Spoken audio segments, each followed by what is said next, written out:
Hello बच्चों, चलिए प्रश्न को पढ़ते हैं और समझते हैं। समषट्भुज A B C D E F में सिद्ध कीजिए कि ए बी सदिश प्लस ए सी सदिश प्लस ए डी सदिश प्लस ई ए सदिश प्लस एफ ए सदिश बराबर होगा 4 AB सदिश के। ये हमें सिद्ध करना है। किसके लिए? समषट्भुज के लिए हमें सिद्ध करना है। ठीक है, तो हम इस प्रश्न की लिख लेते हैं सबसे पहले मुख्य अवधारणा, जिसकी सहायता से हम इस प्रश्न को हल करेंगे। ठीक है, तो देखिए हम मुख्य अवधारणा में समषट्भुज के कुछ नियम है जो हमें याद रखना है। अगर हमारे पास समषट्भुज होता है तो उसमें जो विकर्ण होता है, विकर्ण वो दुगना होता है भुजा का। ये समषट्भुज की बात है। ठीक है ना, इसमें विकर्ण समांतर होना चाहिए भुजा के। ठीक है, तो विकर्ण बराबर होता है 2 भुजा। उसके बाद इसके सभी कोण जो होते हैं वो 120 डिग्री के होते हैं।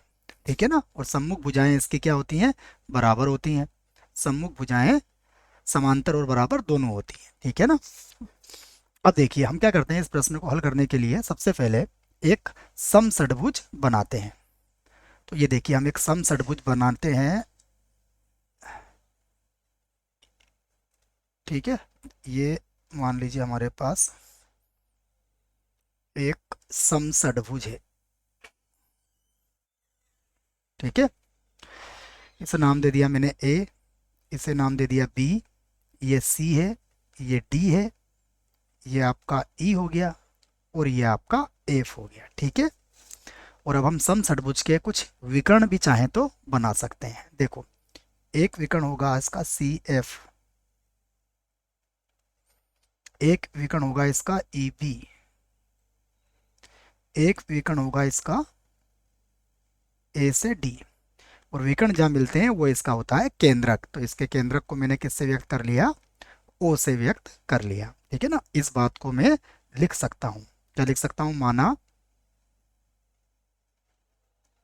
समषट्भुज, समषट्भुज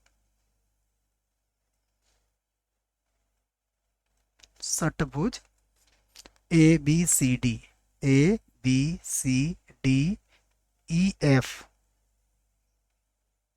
का केंद्र ओ है।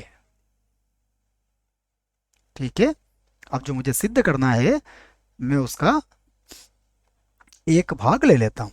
ठीक है ना, चलिए मैं पूरा भाग ही ले लेता हूँ। तो जो मुझे सिद्ध करना है उसको देखिए, मुझे सिद्ध करना है ए बी सदिश, ए सी सदिश, ए डी सदिश,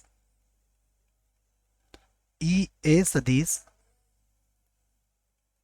एफ ए सदिश बराबर मुझे लेके आना है 4 AB सदिश। ठीक है, तो देखिए इसको हम हल करते हैं। अब हमें ए बी सदिश तो लेके ही आना है, तो ए बी सदिश को तो आप जैसा है वैसा ही लिखिए। ठीक है, अब ए सी सदिश को आप क्या लिख सकते हैं? इसे लिख सकते हैं आप ओ सी सदिश माइनस ओ ए सदिश। ठीक है, ए डी सदिश को आप क्या लिख सकते हैं? ए डी सदिश को आप लिख सकते हैं ओ डी सदिश माइनस ओ ए सदिश। इसी प्रकार ई ए सदिश को आप क्या लिख सकते हैं? ओ ए सदिश माइनस ओ ई सदिश। ठीक है, और यहीं पर मैं प्लस लगा देता हूं। एफ ए सदिश को आप क्या लिख सकते हैं? ओ ए सदिश माइनस ओ एफ सदिश। ठीक है, और बराबर कितना चल रहा है? देखिए हमारा बराबर चल रहा है हमारा 4 AB सदिश।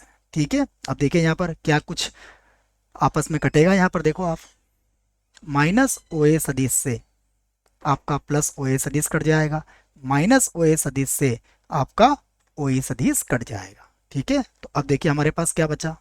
हमारे पास बचा ए बी सदिश, फिर हमारे पास बचा ओ सी सदिश, उसके पास में हम लिख लेते हैं ओ एफ सदिश को। माइनस का है ओ एफ, है ना, ओ एफ जो होगा वो माइनस का है, तो इसको माइनस लिखना पड़ेगा आपको। ये माइनस हो गया। उसके बाद है प्लस ओडी सदिश, और ओडी सदिश के साथ आप क्या लिख सकते हैं, ओ ए सदिश। ये हो जाएगा हमारे पास, सॉरी ओ ए कटा था ना, तो ये हमारे पास बचेगा ओ ई सदिश, माइनस का ओ ई सदिश, ठीक है ना। ओ ई सदिश को हमने इसको सही कर लेते हैं, ये रहा, ठीक है। और बराबर कितना चल रहा है हमारे पास, देखिए बराबर में हमारे पास चल रहा है 4ab सदिश, जैसा है वैसा ही, ठीक है। अब आप फिर से देखिए, ए बी सदिश प्लस ओ सी सदिश माइनस ओ एफ सदिश को क्या आप लिख सकते हैं, एफ सी सदिश, और क्या इसे लिख सकते हैं आप ई डी सदिश। बराबर कितना हुआ, बराबर है हमारे पास 4ab सदिश, ठीक है। अब आप फिर देखिए, ए बी सदिश वैसा का वैसा। अब एफ सी सदिश को आप इस चित्र में देखिए, ये एफ सी सदिश जो है हमारा, वो ए बी के समांतर है। और हमने क्या कहा है, अगर समांतर विकर्ण और भुजा समांतर है तो विकर्ण जो होता है वो भुजा का दुगना होता है। तो एफ सी सदिश को हम लिख सकते हैं 2ab सदिश।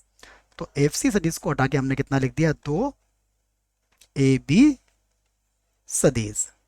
प्लस देखिए ईडी सदिश कहाँ है हमारे पास, ये है हमारे पास ईडी सदिश, और ये किसके समांतर है, ए बी के समांतर है और बराबर भी होगा। तो हम इसको हटा के क्या लिख सकते हैं, ए बी सदिश बराबर कितना हो गया हमारे पास, 4ab सदिश। तो इधर देखिए, ये भी हमारा 4ab सदिश, ये भी हमारा 4ab सदिश, मतलब हमने ये सिद्ध कर दिया है। आशा करता हूँ आपको इस प्रश्न का उत्तर समझ में आया होगा। धन्यवाद।